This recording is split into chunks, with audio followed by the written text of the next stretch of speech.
Hello दोस्तों, मैं हूँ रुबैया मलिक और आप लोग सुन रहे हैं इश्क में दर्द भी है। इस कहानी में आगे क्या होने वाला है, आइए सुनते हैं। नैना की हालत बहुत ख़राब हो रही थी। वो दर्द के मारे बेहोश हो जाती है और आरव की बाहों में झूल जाती है। आरव उसको एकदम से छोड़ देता है, जिससे नैना ज़मीन पर गिर जाती है। आरव गुस्से से बाहर चला जाता है।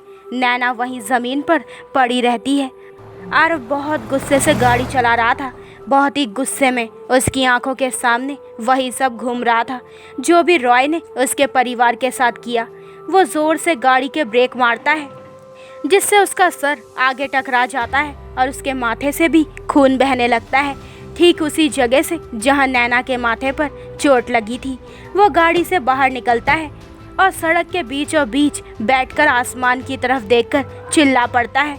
वो जिस तकलीफ़ों से गुजर रहा था वो तो वही जानता था। नैना की चीखें उसे अभी भी सुनाई दे रही थी।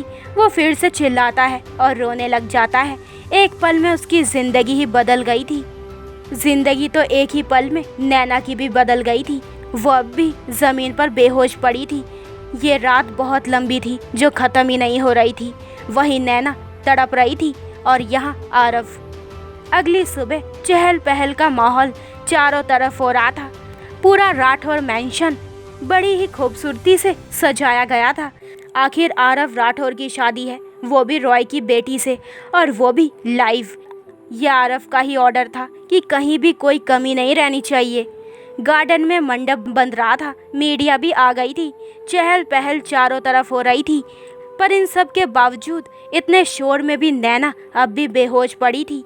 आरव ने अब भी कमरे को बाहर से ताला लगा रखा था। आरव एक जगह खड़े होकर सब देख रहा था। उसने कभी नहीं सोचा था कि उसकी ज़िंदगी में ऐसा मोड़ भी आएगा।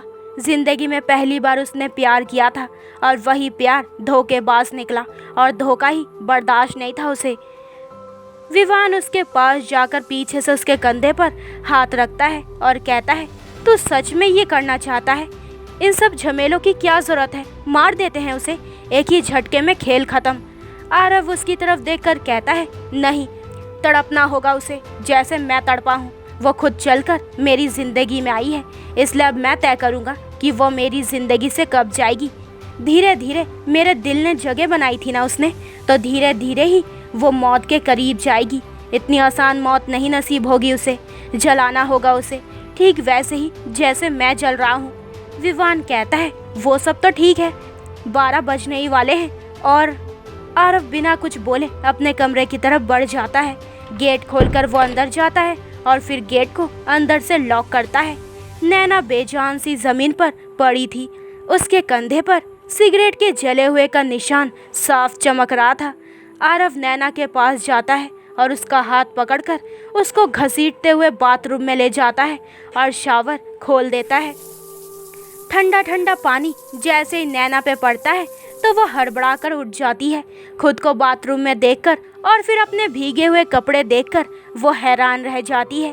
फिर उसकी नज़र दरवाजे से टेक लगाए आरव पे पड़ती है, जो कि सिगरेट पी रहा था और नैना को ही देख रहा था। आरव के हाथ में जलती हुई सिगरेट देखकर नैना को रात का मंजर याद आ जाता है। उसका गला सूख जाता है और वो डर के मारे पीछे हो जाती है। वो कितना डर रही थी ये तो उसके चेहरे से ही पता चल रहा था। आरव एक एक कदम चलता हुआ उसके करीब जाता है और अपना चेहरा नैना के चेहरे के बिल्कुल करीब ले जाकर कहता है, हाँ, यही डर, यही खौफ दिखना चाहिए मुझे तुम्हारे चेहरे पर, और यही खौफ दिखेगा मुझे तुम्हारे बाप के चेहरे पर, क्योंकि इसी के लायक हो तुम बाप बेटी। नैना को उससे बहुत डर लग रहा था। डर के मारे उसके होंठ भी कांप रहे थे और वो दोनों शावर के नीचे खड़े भीग रहे थे। आरव का ध्यान नैना के जले हुए कंधे पर जाता है। वो अपनी एक उंगली नैना के जख्म पर फिराने लगता है।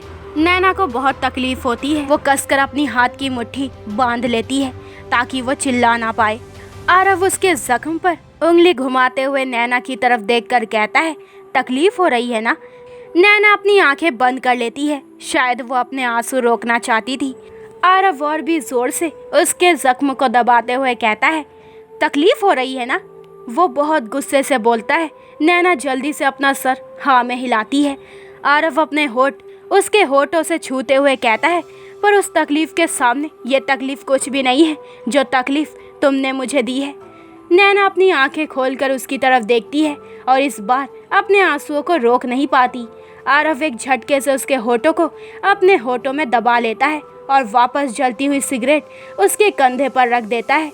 नैना दर्द से तड़प उठती है, लेकिन वो चिल्ला नहीं सकती थी। आरव अब भी उसे डीपली किस कर रहा था और जलती हुई सिगरेट उसने अब भी उसके कंधे पर रखी हुई थी। नैना दर्द से छटपटा रही थी, पर आरव पर उसका कोई असर नहीं हो रहा था। ठीक उसी वक्त दरवाजे पर दस्तक होती है। वो नैना से हल्का सा अलग होता है और सिगरेट भी उसके कंधे से हटा लेता है। नैना एक बार भी अपनी आंखें नहीं खोलती। आरव जोर से उसके बालों को पकड़कर उसका चेहरा ऊपर करता है और बेहद गुस्से से उसके कंधे को जोर से दबाते हुए कहता है, इस जलन का एहसास तो तुम्हें रोज होगा मेरी जान। फिर एक झटके से उसको जमीन पर धक्का देते हुए कहता है, जल्दी नहाकर बाहर आओ, शादी का मुहूर्त निकला जा रहा है। ये कहकर वो बाहर जाने के लिए दरवाज़ा खोलता है। नैना धीरे धीरे करके उठती है और वॉशरूम का दरवाज़ा बंद करके शावर के नीचे जाकर खड़ी हो जाती है। आरव के साथ बिताए सारे प्यार के लम्हे उसकी आंखों के सामने घूमने लगते हैं और अगले ही पल उसका खौफ घूम जाता है। वो आंखें बंद कर लेती है और मन में कहती है कि गुस्से में आप अपना ही नुकसान कर लेते हैं, तो वो आप कर चुके हैं। बात सिर्फ इतनी ही थी कि आपको मुझ पर भरोसा रखना चाहिए था। बस एक बार शांति से मेरी बात सुननी चाहिए थी, पर नहीं, आपने ऐसा नहीं किया। गलती मेरी ही थी। शायद आपसे कुछ ज़्यादा ही उम्मीदें लगा ली थी मैंने। पर आज एक वादा करती हूँ, खुद से भी और आपसे भी, जिस दिन सारी सच्चाई आपके सामने आएगी वो दिन आपके और मेरे बंधन का आखिरी दिन होगा। आरव रूम का दरवाज़ा खोलता है। बाहर दो लड़कियाँ खड़ी थी जो नैना को तैयार करने आई थी। उनके पीछे माधव था। वो कहता है, भाई वो ये दोनों। आरव उन दोनों को अंदर आने का इशारा करता है और खुद बाहर जाते वक्त कहता है, जल्दी तैयार करो उसे।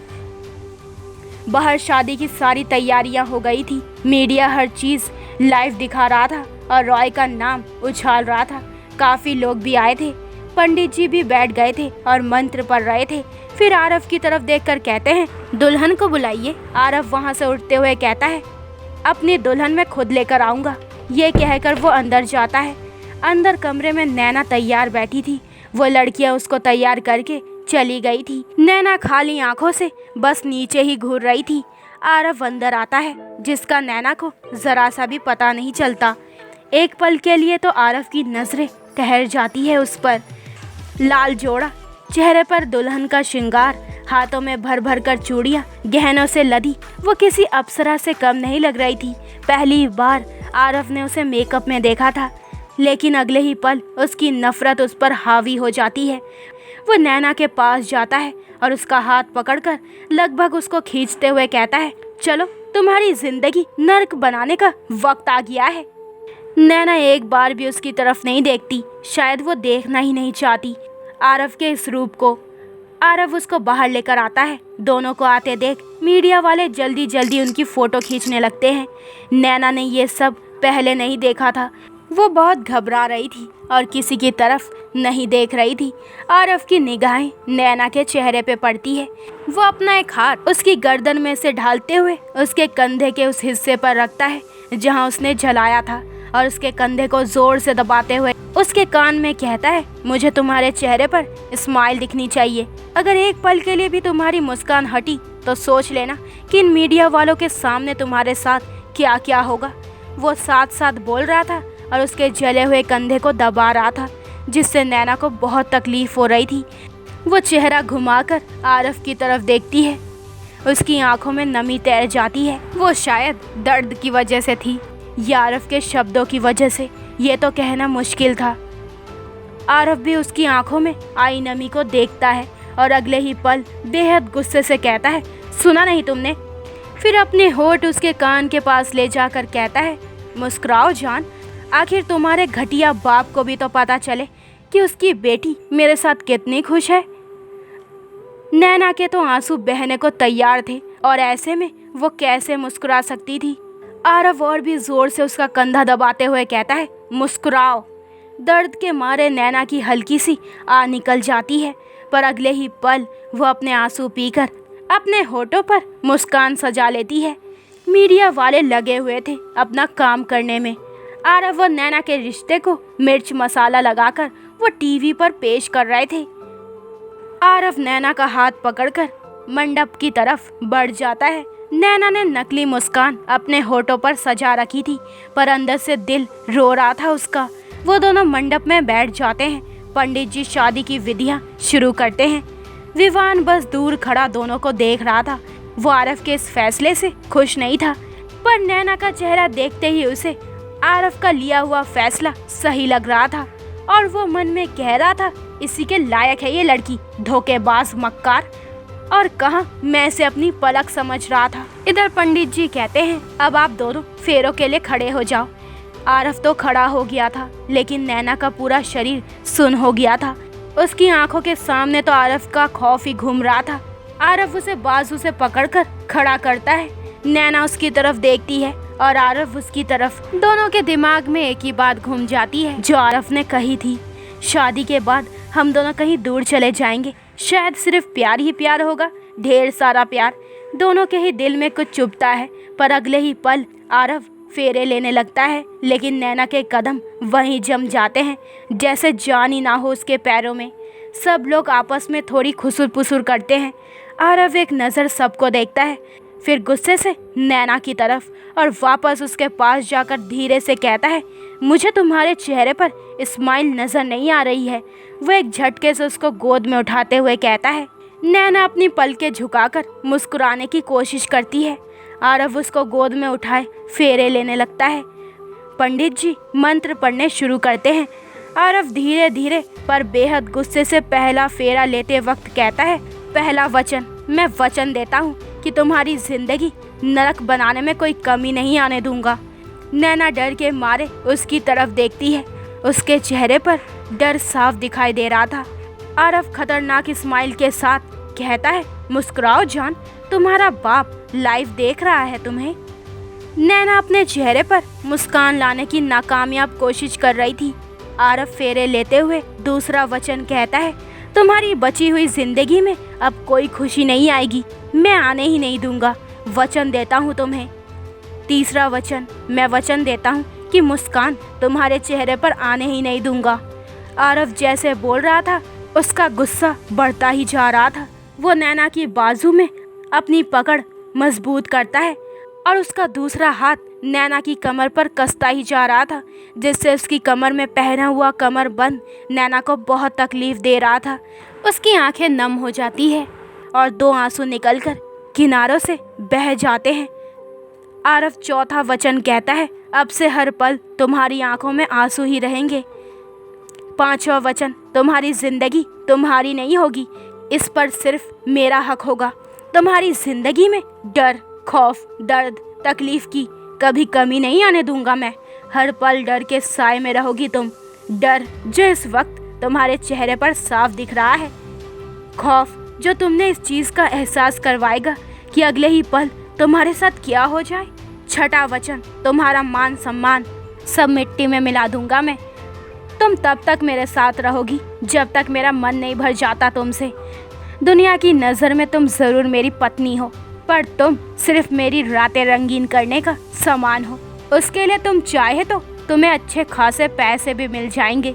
नैना के दिल पर क्या बीत रही थी ये तो वही जानती थी। वो मन में कहती है, अपने गुस्से में इतनी खराब भी मत कीजिए कि बाद में आप उन्हें ठीक भी ना कर पाएं। तो दोस्तों, ये वाला एपिसोड यहीं पे ख़त्म होता है। अगले एपिसोड में जानेंगे कि इस कहानी में आगे क्या होने वाला है। आखिर आरव का सातवां वचन क्या होने वाला है? क्या आरव जो कह रहा है वो सच में ऐसा करने वाला है? तो आगे के एपिसोड और भी इंटरेस्टिंग होने वाले हैं। तो मेरे चैनल को जल्दी से सब्सक्राइब करें ताकि आपको मेरे न्यू एपिसोड के नोटिफिकेशन सबसे पहले मिल जाए। लाइक, शेयर करें और कमेंट करके मुझे ज़रूर बताएं कि आप लोगों को ये स्टोरी कैसी लग रही है। अपना ख्याल रखें। बाय दोस्तों।